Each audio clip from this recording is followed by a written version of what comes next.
Alors, bonjour à toutes, bonjour à tous. J'espère que vous allez très bien, que vous avez bien démarré la journée. Bienvenue dans le Good Morning Market de ce 26 avril 2019. N'oubliez pas, toujours pour les numéros, de vous abonner, de liker, de partager la vidéo.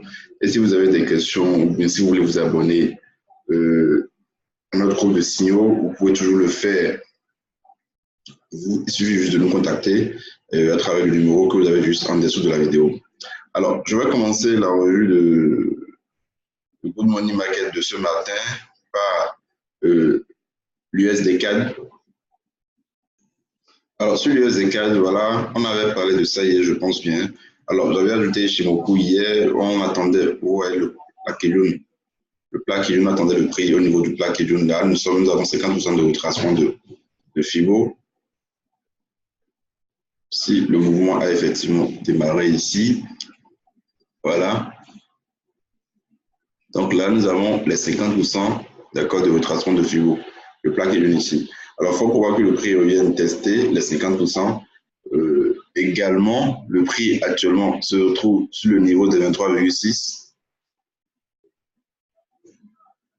Voilà. Donc, ce niveau, c'est le niveau de 23,6. Maintenant, ce niveau également représentait le sommet.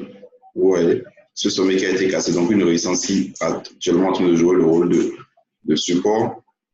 Alors, je pense quand même qu'on peut prendre la position à l'achat sur ce niveau, d'accord, étant donné que ça me laisse également une étoile du matin, vous voyez, ça me laisse une étoile du matin, soit on prend actuel, en même temps on attend carrément 10 heures. 10 heures là, on aura la clôture de cette bougie, on aura une belle configuration étoile du matin pour acheter. Alors n'oubliez quand même pas qu'il y a les 50 points de retraction de Fibo et que la Kijun est toujours à plat. Donc le prix peut toutefois revenir tester la Kijun, mais étant donné que la tendance est toujours haussière, donc ce ne serait pas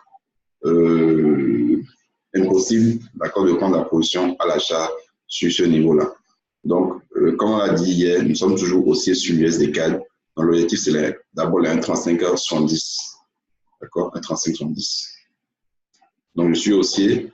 Si toutefois, d'accord, ça cassait ce niveau-là, la résistance que nous avons tracée ici, donc c'est pour aller chercher d'abord les 30,2 de retracement de Fibo et en fait les 50%. Et là, sur les 50%, si éventuellement vous avez pris une position actuellement ici, c'est si vous prenez une position à l'achat sur ce niveau-là, là, vous pouvez renforcer sur les 50% de retracement de Fibo. Donc, sur le plat Kijun, quoi. Donc, voilà le plan sur l'USD CAD. Alors, je continue avec l'euro USD. L'euro USD, alors,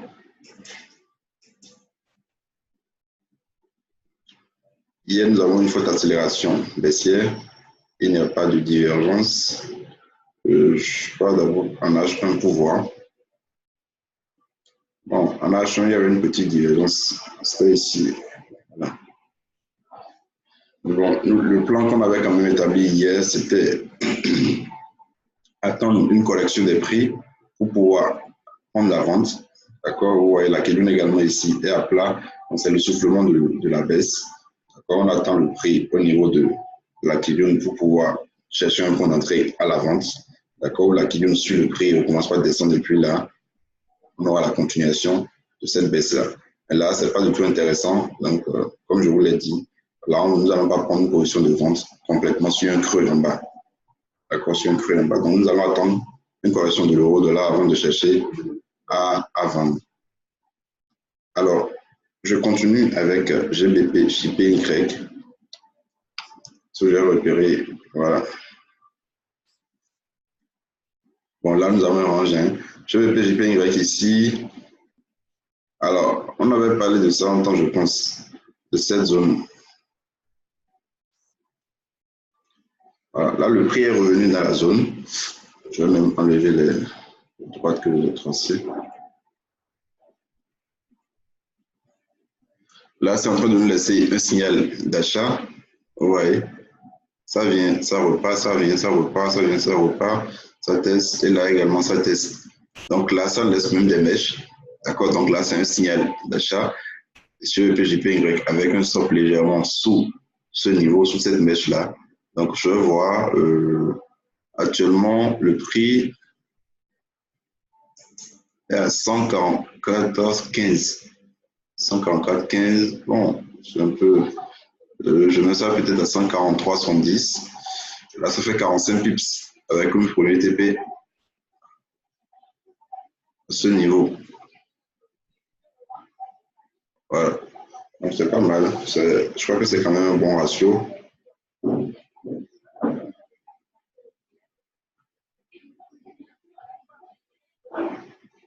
Le premier TP à ce niveau, 66 pips. Le stop loss à 41 pips. Donc, je crois que c'est un bon ratio.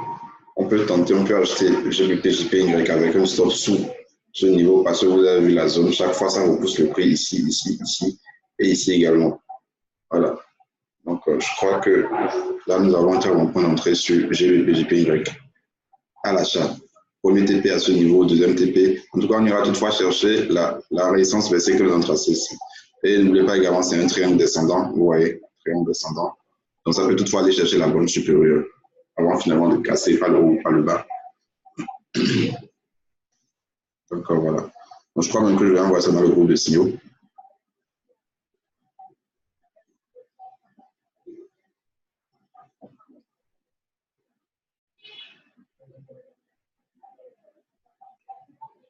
Alors, je continue avec le graphique de l'euro CHF. L'euro CHF, dont on avait largement parlé la dernière fois. Alors, le prix, d'abord tester la résistance baissière que nous avons tracé, ça cassé, et aller chercher les premiers objectifs, deuxième objectif ici, avant de se retourner, d'accord, pour la baisse. Donc là, actuellement, bon, le prix est sur un support haussier. Je vais bien tracer.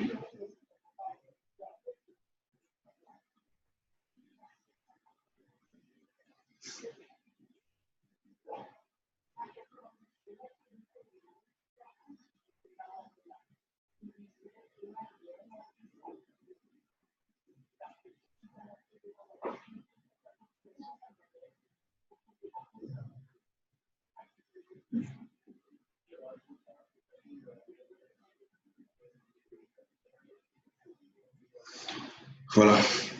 Alors, bon, là, nous avons eu une cassure. Je vais parler de ça la dernière fois. Je crois qu'on avait même envoyé ça dans le groupe Telegram, dans le canal, de cette divergence baissière dont il fallait attendre juste la cassure de ce support aussi pour pouvoir prendre une vente. On avait également envoyé ça dans le groupe de CEO, l'euro CHF. Voilà. Je crois que tous les objectifs ont été atteints. On a même repoussé le TP et un peu plus bas. Donc, je crois que même que ça a été atteint aussi. Alors, au niveau de l'euro CHF ici, bon, c'est vrai que nous avons encore un petit support aussi qui a été cassé. C'est même en train de faire un pullback. Je vais un H1 rapidement pour voir. Voilà. Donc là, c'est un pullback que nous avons. Je crois qu'il n'est pas impossible de prendre la vente là actuellement. D'accord, de prendre la vente avec un stop légèrement au-dessus de ce niveau. Je vais voir.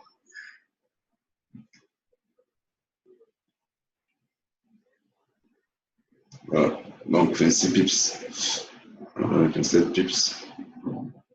Le TP, je vais voir.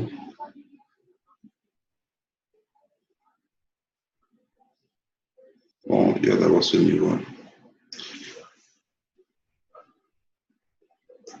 Avec un TP à 40 pips. Donc, je crois que c'est également prenable. Euro CHF, d'accord, en H1. Donc, je crois que ce sont des positions que nous avons suivies dans la journée. Donc, Euro CHF, GBP, JPY pour la vente. Donc, on avait vendu depuis un peu plus haut, depuis le sommet, quelque part ici. D'accord. Je crois quand même qu'il est quand même possible de prendre un petit trade sur ça aujourd'hui, surtout sur la cassure de ce petit support aussi. Donc, l'objectif, c'est d'aller chercher la zone en bas ici. D'accord, la zone. Parce que c'est un triangle descendant qu'on avait repéré en H4. Donc, c'est parti chercher la bonne supérieure, ça a cassé, mais ça a réintégré. Ça veut toutefois revenir dans la zone en bas ici. Donc, nous avons surveillé cela. Donc, comme je l'ai dit, on a un point d'entrée à l'avance sur l'euro CHF.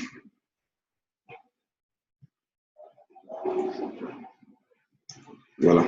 Donc, je crois que c'est tout ce que j'ai prévu pour vous aujourd'hui. Bon, les plans que je vais vous surveiller, GBP, GPY, Euro CHF et l'USD-CAD. Euro, USD, j'attends juste une correction. D'accord, j'attends une correction sur l'euro USD avant de chercher un point. USD-CAD également, n'oubliez pas le plan, ça peut toutefois revenir chercher la Kijun. D'accord?